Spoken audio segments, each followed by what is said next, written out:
What's going on, y'all? So it is Thursday morning, May 2nd, and I am running some errands before work here. So I'm actually en route to go pick up my alternator. So I had my alternator tested. Sorry if this camera's a little shaky, I'm gonna try to hold it.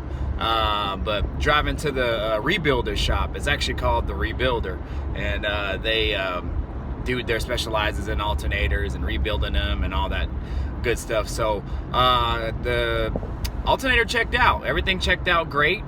He said there's nothing wrong with it. It's 105 amp. I wish it was a little bit bigger. I tried to have him get it hopped up a little bit so it'll put out more amperage. I was trying to bump it up to 145, but he was unable to do that because the casing is too small, I guess, so he would need a bigger casing. And he said that he has them there, but then I'd have to pay like $145 or something like that for a rebuilt one, or I could buy one brand new for $185. And I was like, eh. And I've seen them cheaper on eBay and stuff like that, so I just decided not to do that. He did say the bearings were a little bit worn out in it, and he changed a couple other things. And so for like 40 bucks, I had it basically kind of I don't know, kind of just redone again. So, but everything works good on it, is what he said. So, other than that, I'm gonna just install it back in. It seemed to run just fine, and I'm just gonna upgrade the wiring on it. I bought some weld cable, 2 gauge, so that should work pretty good. And I'll show that here in my next clips here. So what I got for it, and I got some different terminals as well. So that should help out. So I'm gonna run bigger wires to the alternator from the battery, and I'll probably ground the engine a little bit better as well too. So let me go ahead and get this to the next clip, and that way I can get off this shaky camera, and then I'll chime back in.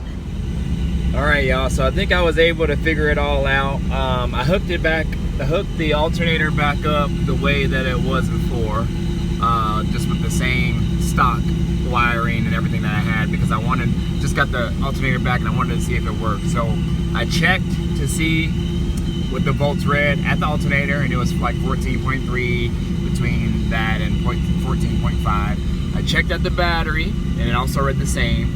I have a power junction over here. It also read the same. And then I also checked the reading here as well. So what it ended up being is my OBD2 port was actually, the power wire was actually tied into my actual harness, the engine harness, and it wasn't tied directly to the battery.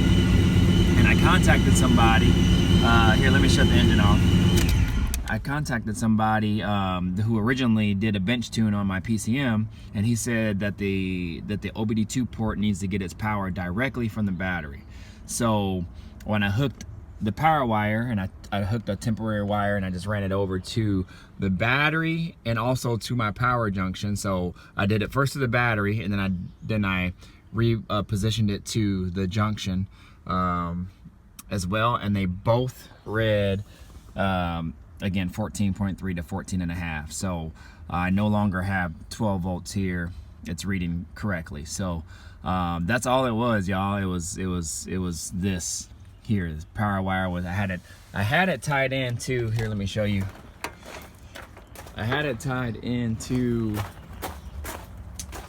this harness here, so that's why it's hanging over, and it goes right in here directly to my harness that goes to the PCM and the engine harness and everything in there. So what this is basically the wiring that feeds all the information to my OBD2 port.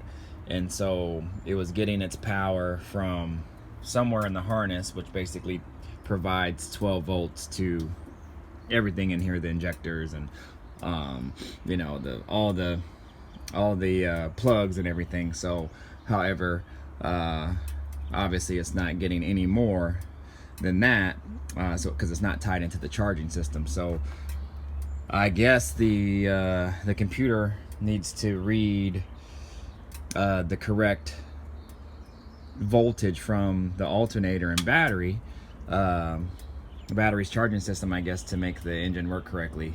That's what I'm kind of guessing. I don't know, because my tuner that I took the car to on Monday couldn't tune it anymore, because he said I need to correct that first, because the PCM needs to recognize the 14 volts or whatever. So yeah, that's pretty much it, y'all. So I got it figured out. The only weird thing is it's still displaying like it won't display the 14 plus volts here. So I will turn it on.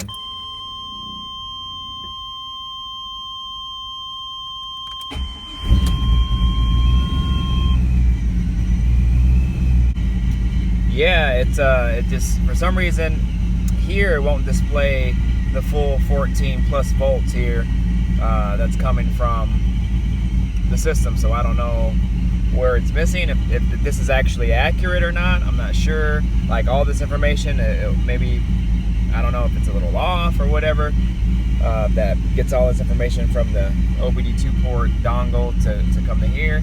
I don't know, but I tested the power wire at here, and like I said, it was getting 14 plus volts, and so I don't know why it wouldn't read correctly here. So anyways, you guys got any ideas, let me know. But it seems to be my problem, because the alternator's working good. I didn't check the battery yet, but I think I was going to take it in and get it checked as well, and everything else is just fine. So we'll see. I also got to still hook up the new power cables that I got there as well, so I'll do that all this weekend, and then maybe that'll change. Who knows? So anyways, I'll keep y'all updated, and I'll holler at you later.